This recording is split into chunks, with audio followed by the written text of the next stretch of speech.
And we're back. Welcome to Wildlife Cake and Cocktails. I'm your host, Yanni Torcola.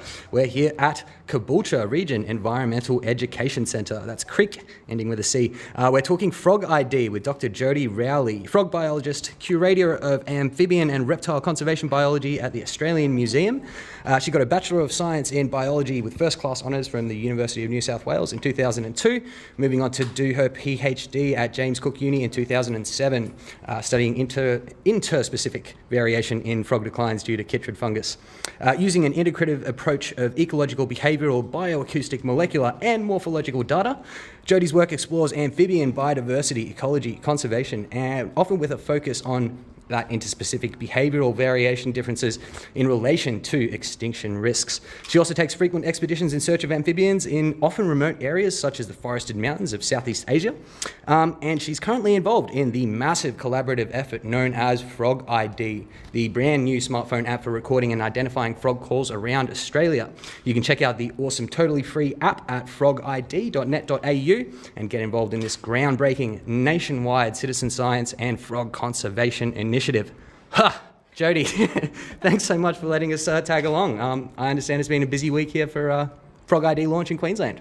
It has. Luckily, there's been a little bit of rain, though, so I think I timed it perfectly. Yeah, nice. Because I've been praying for some rain so I can see some local frogs. And a little bit of a temperature drop as well. It's been like massively hot and dry, and now we've got a bit of a cool change, some excellent conditions, so hopefully we're in for a good night. Yeah, I'm hoping so. I mean, that's one of the problems with frogs is that they can be so hard to survey, and that's one of the great things about FrogID, in that you'll be able to get the records of frogs from across Australia without having to sort of go out at whatever time. You know, if I come here and it's not wet, then I'm relying on everyone else out here when it is wet go to the desert and dig things up out of the sand and all that kind of stuff. Yeah, definitely. Excellent. Now, I guess what we got you here, is there any particular frogs that you're interested in finding while we're here on the southeast Queensland area? Or? I wouldn't mind a brood frog or two, Pseudophony raveni. I don't know if it's exactly around here, but the general area, I mean, I've never seen that one. Tiny little things, aren't they? Tiny little things that sort of go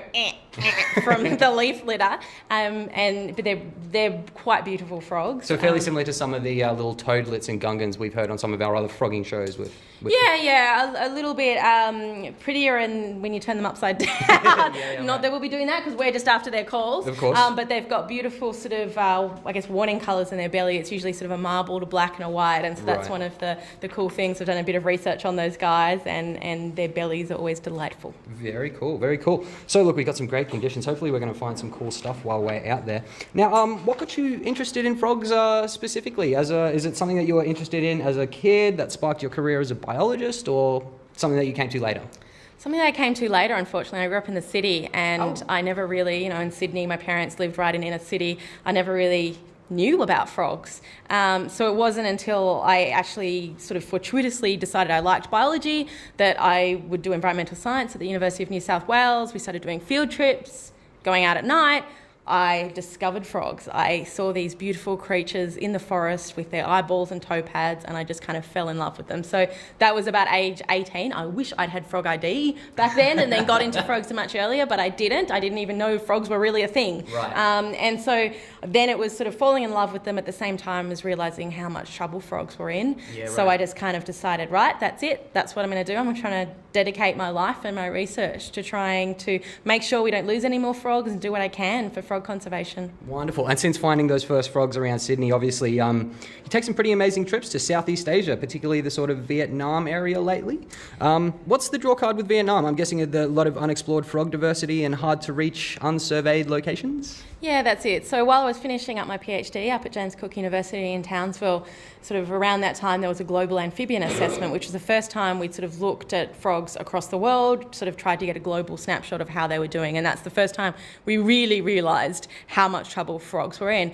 And one of the sort of results coming out of that was that Southeast Asia was a bit of a black hole in terms of our knowledge. Right. So there was some huge threats, highest relative deforestation rate in the world, but we just had really no idea what was going going on, how many species there were, how they were doing. And so that was sort of when I decided, right, I'm going to go over there and I'm going to help understand Southeast Asian frogs. So for about the last decade, I've been working particularly in Vietnam. So I moved over to Cambodia, working in Vietnam, doing expeditions with some amazing local colleagues and students, and trying to document the frog fauna. And they also have salamanders, so that's pretty cool too, and caecilians. So they've got all of the amphibians. Wow. And awesome. yeah, so it's really cool, and do capacity building. So and now I've sort of, I guess, in many ways put myself out of a job because there's so many awesome young Vietnamese, Cambodian, and the whole region is just full of fantastic biologists from the work of myself just a little bit, but a lot of my colleagues.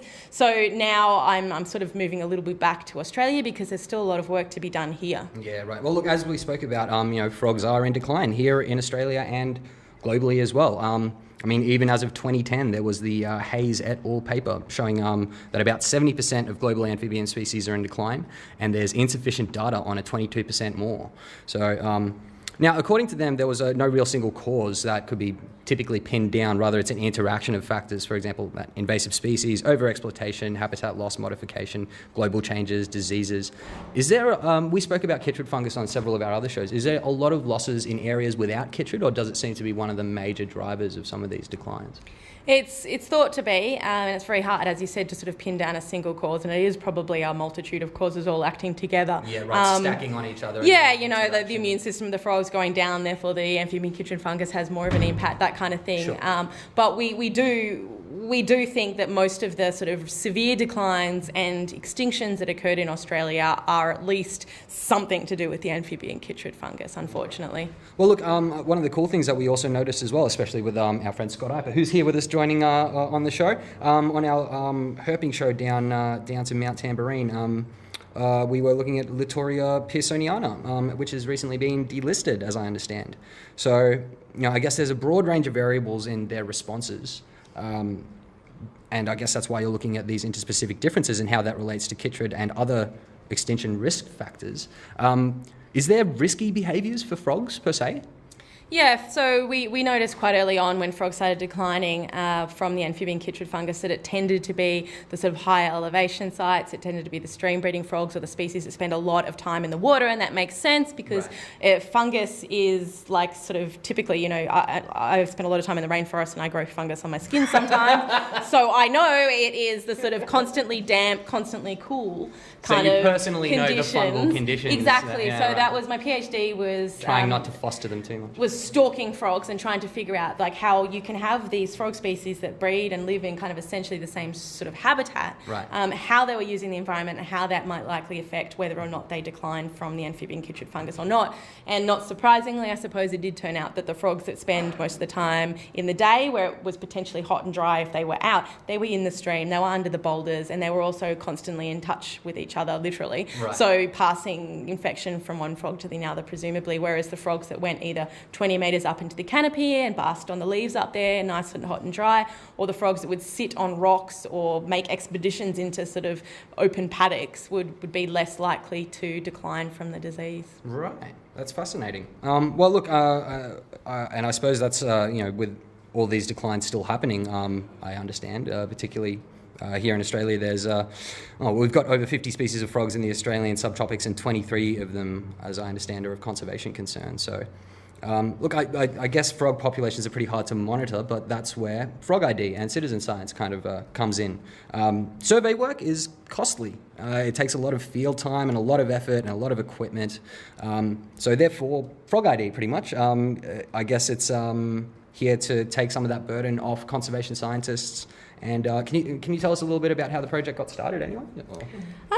So it's come out of, like you said, that a lot of frogs are data deficient, that we don't know enough information about them, and that there are not enough frog biologists to survey all of the frogs in Australia on a regular basis.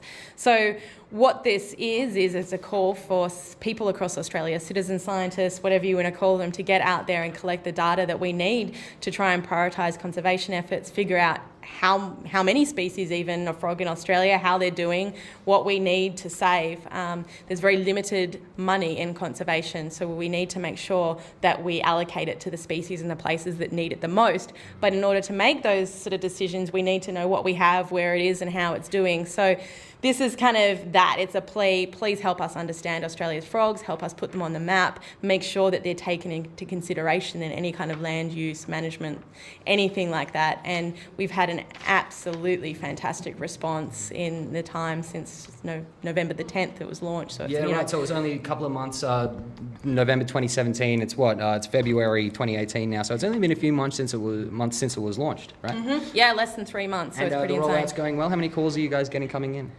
Well, so far we've got about 13,000 submissions from across Australia. And it's always one of those funny things. You launch something and you're like, how is this going to get taken up? I don't know. And then at the beginning we just, oh my gosh, it's just, you could see from the back end of the website, you could just see bloop, bloop, bloop, bloop, bloop, bloop, bloop, like just things flooding in from across Australia, which is amazing. And it's so exciting. You get a snapshot of I'll be commuting on the bus sometimes listening to frog calls and identifying them, and I'll just be hearing the beautiful sounds of the country and swamps and streams across Australia instead of being in the hideous gridlock traffic that I'm in. And it's just all that. You also get to hear the people sometimes, the little kids that are, look, Dad, I can see this frog. And it's awesome to hear people getting engaged and getting out there. Yeah. Some of the feedback we've had, honestly, the data is amazing and it's blown my mind, and it's going to really help, frog conservation in Australia, but also just the people out there and the feedback, saying, I never noticed frogs before, and now it's all I hear and see. People that have recorded frogs almost every single night since launch, it's absolutely fantastic. And so now it is about getting the word out. It's making sure that people have the app on their phone, and whenever they hear the frog, that they just, stick it out the window of the car even and record 20 seconds, or record it when the green tree frogs calling on their drain pipe. All this information will help us build a picture of frogs and how they're doing across Australia. That's awesome. It's great to hear that people are getting so excited and amped about this. And look, I guess speaking of data and getting amped about this, we should probably get out there into the field nice and quick. Guys, just so you know where we are, bear with me. So we are at the Caboolture Region Environmental Centre. That's 18 hectares of reserve next to Burpengary Creek, 40 kilometres north of Brisbane. There's various natural and man-made ecosystems, from open remnant grasslands, acacia woodlands, creeks, wetlands, endangered lowland riparian rainforests, a macadamia plantation, and some picnicking areas and stuff like that as well. The walking trails along the creek and through the reserve, some of them are up to 1.5 kilometres long, and the area also has through CREEC, Friends of CREEC, regular guided walks, educational programs, and a native plant nursery. You can check them out on Facebook at Friends of CREEC, that's CREEC, the Friends of CREEC Association. And you can also see all the details there on the Moreton Bay Regional Council. A huge variety of fauna have been found in the area as well. Koalas, gliders, powerful owls, frogmouths, snakes, and 30 plus frog species in the area, including greater barred frogs, a diversity of tree frogs, marsh frogs, toadlets, and the little copperbacks, and the other little pseudophrinae and gungans and all that other kind of stuff. So I guess we better get out there in the field. Jodi, we'll talk to you some more once we're walking around looking for frogs. Looking forward to it. Awesome. Cheers. Cheers, guys. We'll talk soon. Bye. And we're out in the field looking for frogs with Jodi Rowley from FrogID and everybody at the Caboolture Region Environmental Education Centre. Let's see what we can find. Everybody's heading ahead of us a little bit already, so we'll turn the recorders back on once we find something. Cheers. Yeah, that's eastern sedge frog, or eastern dwarf sedge frog. Common names are tricky for me because I just learnt the Latin names and so I sort of have to, and I'm trying to use the ones we use in the app to be consistent, so I have to think sometimes. So you don't have to, once you record it, you don't have to put the habitat at all if you don't feel like it, because we'll probably be able to see from GPS, where you are, but I'd sort of put kind of rural. See, it's sometimes really hard, what is a small pond and what is not, what a big pond, and then it will give you the options. So there's 27% potential matches of frogs here. It's much more diverse than Sydney, and so I scroll down until, if you want, you can listen to all the different frogs. Like, no, it's not that one. It's not this one. No. Although that is an awesome call. It is. Oh, I love the red-eyed tree frogs. And they've got the territorial bit at the end. It's like a soft little purr. It sounds like the least aggressive part of their call, but it's actually the territorial bit. So I'm just going to play this through because it's great. So that's the angry getaway males bit. But it is this frog that we hear. Let me play it. Why is it not playing? So Yes. that's that, and he's probably hearing this and getting a bit excited.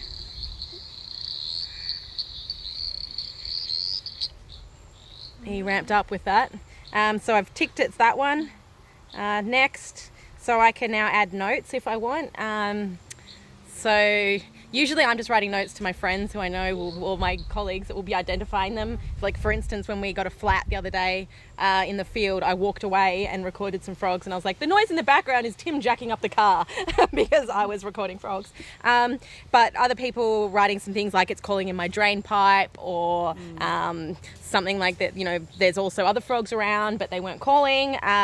One thing that's pretty cool, some people are getting really into it from the science perspective, and also bringing thermometers with them and recording the air temperature, which is quite useful if you're going to be analysing the call for a scientific paper. And photos are great. So we sort of made it purposely not like a really obvious kind of take a photo, we want a photo, because that often encourages people to grab the frog. And so for a lot of the other citizen science things that are around photos of frogs, I've been asked to identify frogs that, you know, of endangered species in people's bathrooms being held and stuff. I'm like, oh, put it back. But photos are fantastic. So if you can just snap with your phone a photo of the frogs that you're actually recording, that can sometimes be really useful, like I said, so help us get an idea of how the calls and the patterns and the colours of the frogs changes over Australia. And then you just press submit. Oh, I need to log in first. So you need to log in. So it doesn't matter if you don't have reception where you are. It will, when you get into reception or when you enter Wi-Fi, everything will upload. One thing that it's not so obvious right now, and hopefully in the next update it will be, it's not super obvious when it hasn't been submitted. So if you record frogs, I encourage you to go back into your Wi-Fi or into reception and just open up your profile page, and then hopefully everything should sync then, because we've had a few instances of people thinking that their calls have been submitted, and because it shows up as sort of submitted, which it shouldn't, and so they don't come through. So make sure you sort of get in reception and open it up again, that you don't just sort of wait around. But here we've got 4G, so that's pretty good, and that's pretty much all you need to do. So it removes, I mean, as a scientist with scientific licenses from national parks and things to do work, one of the requirements of our scientific licenses is that we note down all the animals and wildlife that we see and we give to them. And honestly, those spreadsheets and things can take days to do. So this kind of takes all the bother out of it, because the GPS coordinates, the time, everything is just kind of automatically done. And you don't even have to identify the frogs you don't want to. It does help if you guess the frogs. It often helps. And I know there's some people that know the frogs, and it just makes us job. We do listen to the frog call still. We don't just automatically trust, but it's great because you're like, oh, I trust you. You know, some people writing notes, oh, there's three tusked frogs and 2 striped marsh frogs calling, and all that kind of stuff's cool. But yeah, it is pretty easy, and then you can go online and as well as you can play all your calls from here, but you can go online and also see everything in one place as well. So I could record that on a tablet. If your tablet has a SIM card in, yes, that will know where you are. So that's the main thing. Probably so not. Yeah, so where it's not optimized for an iPad at the moment, because a lot of iPads don't have it. We're hoping the next versions will be optimized, because at the moment it's kind of cutting things off on iPads. But you need the phone or the tablet or whatever to know your GPS location. So phones don't need reception to do that. They can do that in the middle of nowhere. I've been down gorges. So yes, that's I'll have to get one. You might have to. So yeah, sometimes, and we've got a few people that are like, oh, I don't have a good enough phone. I'm like, oh, might be time to upgrade, and that, yeah, I mean, that's sort of a weird reason too. I mean, even my boyfriend doesn't have a phone that's good. He's got like a really ancient phone, my sort of cast off phones that won't. But we wanted to also put a lot of information in it, which is really hard. So we wanted the calls, we wanted the photos, and so we wanted to make sure that it was sort of everything. And you can have it so that you just, every time you want to look at it, it'll sort of download just what you want to look at. But I do encourage everyone to download it all on their phone, so that when you're in the middle of nowhere, you can still see the pictures and hear the calls and things like that. So for any technologically stubborn people listening, this is a good reason to get a new phone, so you can ID frogs. Or any excuse will do, but yeah, well, upgrade. It's not about upgrading. There's a couple of apps that I would like, but I don't know what sort of phone to buy. Right. How good it needs to be in the first place, because I know nothing about them. Oh, and then there'll be another upgrade coming out soon as well, I'm sure. Well, the things are like little tweaks at this point in time, so we're just looking to improve it. So if you have any feedback as well, we're really keen to get it, because I think most people are so nice that they're not telling us if, you know, we want to know, for example, if you find a frog in a pond and we only got it listed as in streams, we'll change the app, we'll fix it. So every sort of suggestion really helps us, and that's a really cool thing. We've had some frog biologists get in touch with us and say, hey, I think the main threat to this frog is this, can you change that in there? And done, you know, we can just do it automatically. So yeah, all feedback is gratefully appreciated.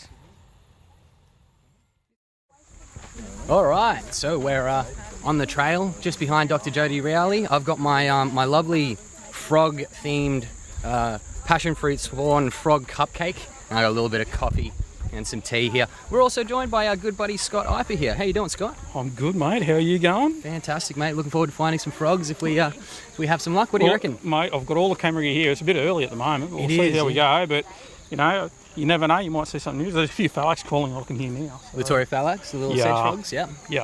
Yeah. So it's phallax, but I reckon we will get a few interesting things, but hopefully we'll wait till it's dark. But especially when it's dry as well. I mean, it'd be great if it was bloody raining like it was yesterday too. Yeah, it always seems to clear up the day that we go out looking for frogs, doesn't it? Well, that's why we've got the head torch so we can do some eye shining, so we'll see how we go. Yeah, right. No worries. Oh, I think we can hear some stuff. Let's rock up quietly and we'll see what's happening up ahead. They're all crickets, yeah. Yeah, during the day you'd be pushed to get a frog calling in anything but serious water.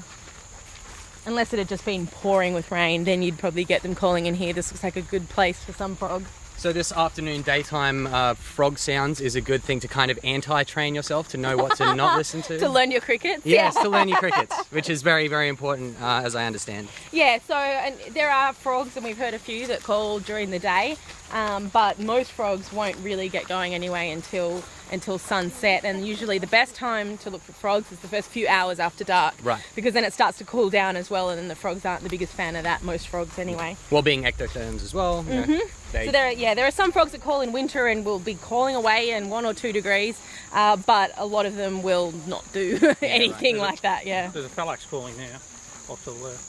Oh yeah, there we go. We're coming up to the pond. There's a few phallax calling. Yeah, a bit of a chorus. Do you find frogs very often during the day?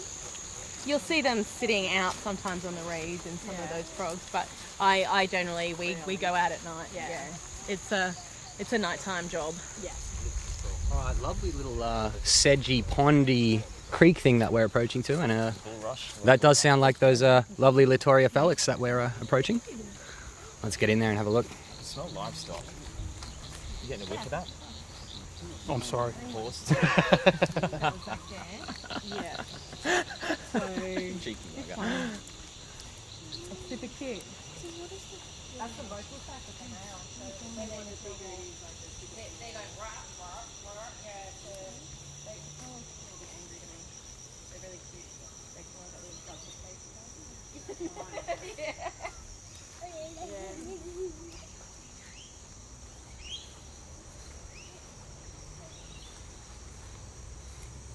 What are we looking at, Yanni? Well, we're looking at some nice tall sedge grass, but the sun's still up, so I think in the next few minutes as things kind of get a little bit darker, we might have a bit more luck with some frog calls. But it's a lovely, lovely creek line right here. I understand this is Burpengary Creek. Yeah, some lovely sedges and rushes and some beautiful acacias and wattles lining it on the side. So hopefully we'll have a bit of luck. We'll see how we go. Jodi, I guess for everybody listening at home who wants to go out frogging, aside from, you know, obviously you got to go out at the right time, right place, ideally, so a little bit after dark, after some rain. Do you have any other frogging tips for our listeners at home? Be safe is the most important thing. Yeah, I've got my first aid kit in the backpack right Keep now. an eye on where you're walking, you don't drop into the water. I've been listening to a lot of calls from the Northern Territory, and if you're in places where there are saltwater crocs, it makes frogging a little difficult as well. So certainly don't go crouching by the edge of waterways in the Northern Territory or seriously North Queensland. Yeah. Certainly That'd be a bad way to end a frogging trip. It would be a terrible They're, recording to looking for the receive most on Frog harmless ID. little, like, of the herpetofaunas. And okay, Be safe for you, be safe for the frogs. Looks like some baby cane toads popping around really? on the ground. Yeah. Generally don't touch the frog, don't trample on the habitat. Yeah.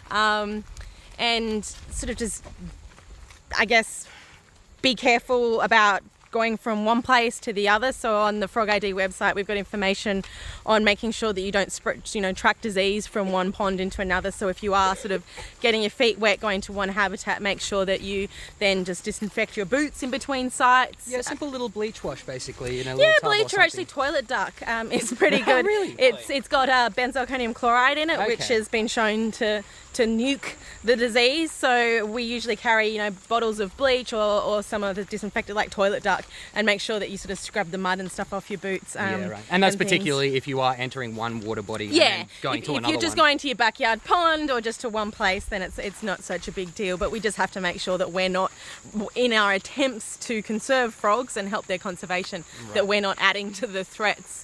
Is a big one as well. Of course. Now, we're out here at night time using torches and headlamps.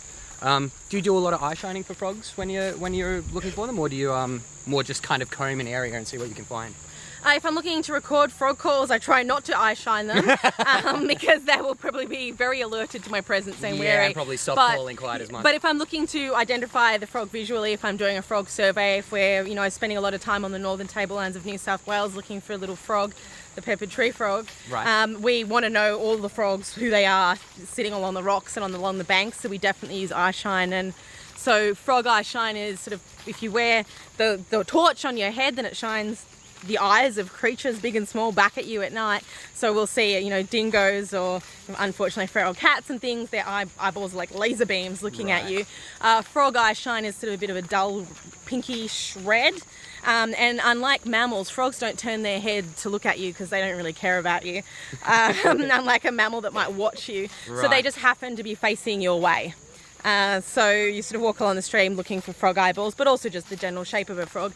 When the frogs are calling, then that makes things a lot easier because you can sort of just follow the sound, like the female would follow the sound. Yeah, you just to the hone male. in right into it. I mean, I guess that's what they're trying to do. Yeah, they're advertising their presence, which is fantastic because they want the girls to come to them, but they also might get me coming to them, which they probably, that's not exactly what they're after. Wrong girl. Yeah, definitely wrong girl. And they might also get predators coming to them, so things like bats that will sort of be attracted to their call that they make, and actually even parasites. So mosquitoes and flies that suck frog blood will come to the calls of the frogs. So they attract the things that they want, which is the female frogs of their own species, but also probably a bunch of things they don't really want. So, I mean, aside from the energetic burden of calling and using that buccal cavity to produce those, sometimes really high frequency sounds or, different frequencies of sounds, they're advertising their presence to predators, parasites, and anything else that might also want to do them harm, correct? Yep, definitely. So it's a risky business for a male frog, but I guess the reward is worth it if they get the girl. Hey, it's always risky business. It's always risky business.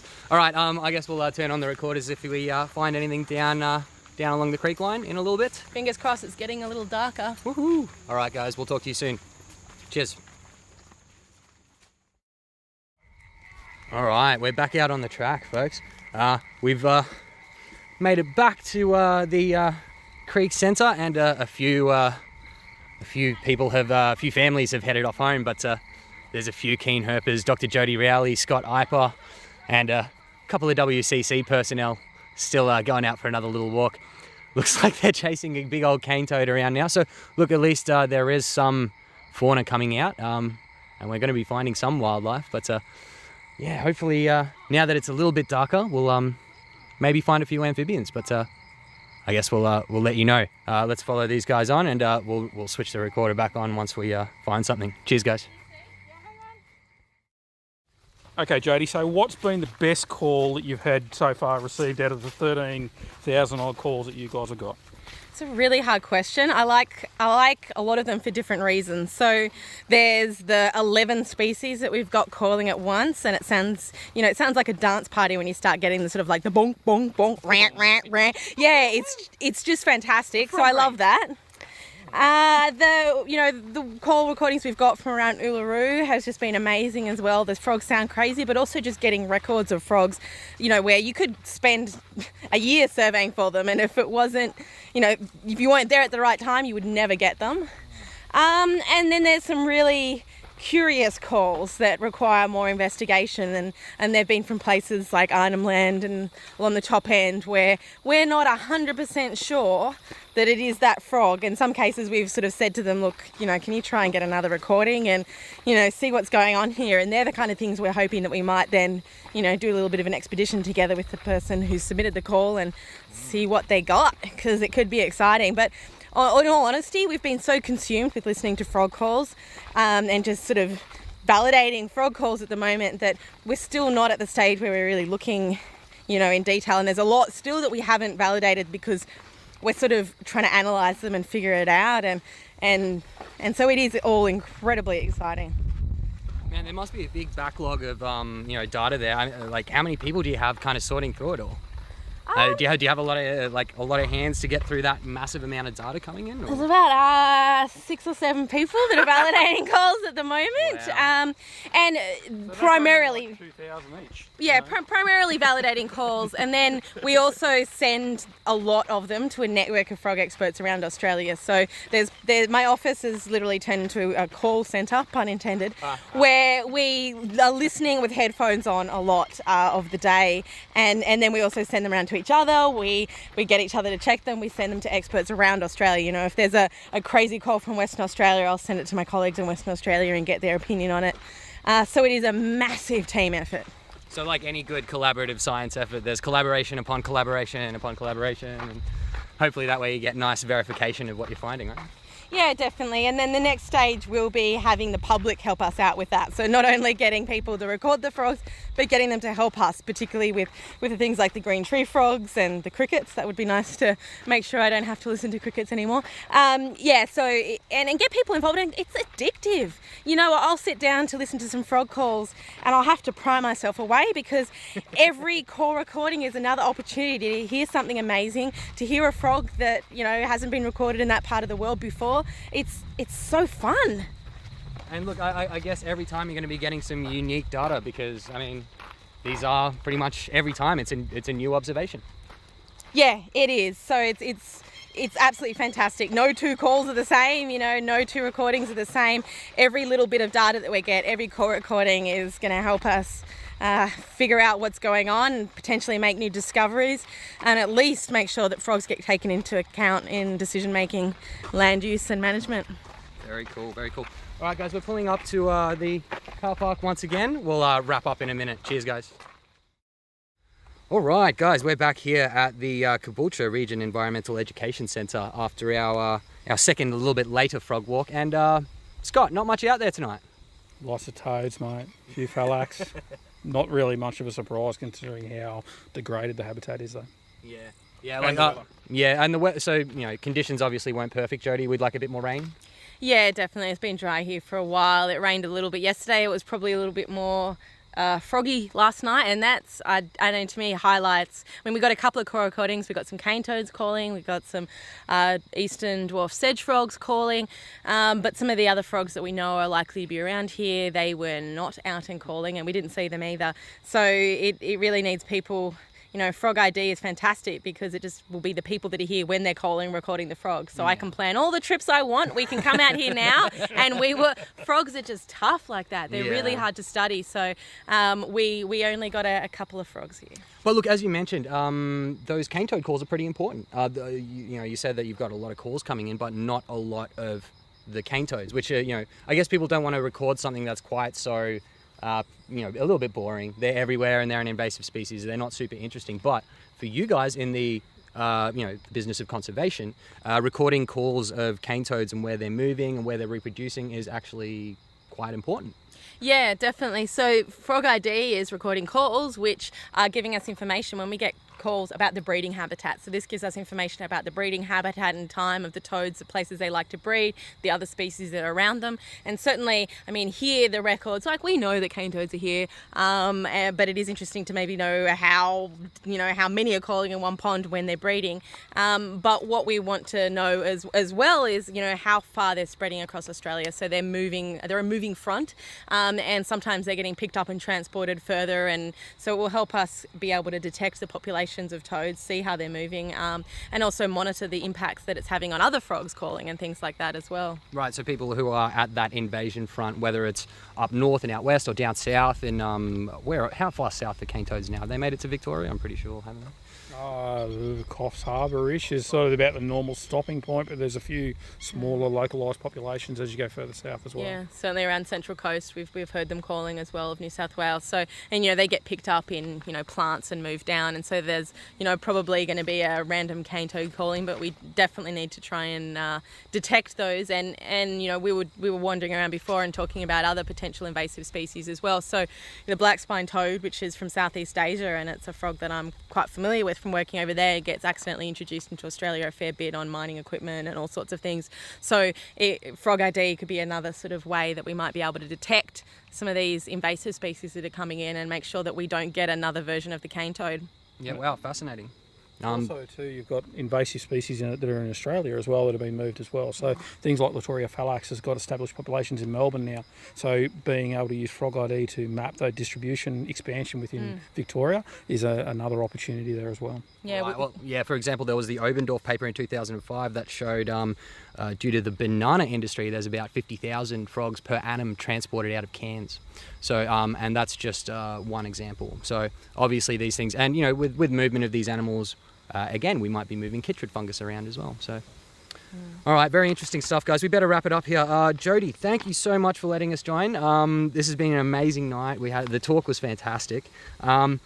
I guess you got some more talks coming up. You're heading up to the Museum of Tropical Queensland on the 5th of Feb, so tomorrow? Yeah, bright and early for a couple of talks. Yeah, wonderful. And do you have much more going on after that, or are you getting a bit of a break from all the FrogID promo after this? I'll get a little break and then heading up to the Northern Territory, back to Darwin, to do some programming at the Museum and Art Gallery of the Northern Territory, we're partnering up with museums around Australia. Of course. And then in May, I'll be heading to Perth to do a moaning frog survey with the Western Australian Museum. So if you have not heard the call of a moaning frog, you should definitely listen to it on FrogID. Yeah, wow. Okay, so look, some fantastic frogging trips coming up for you guys to join there at home.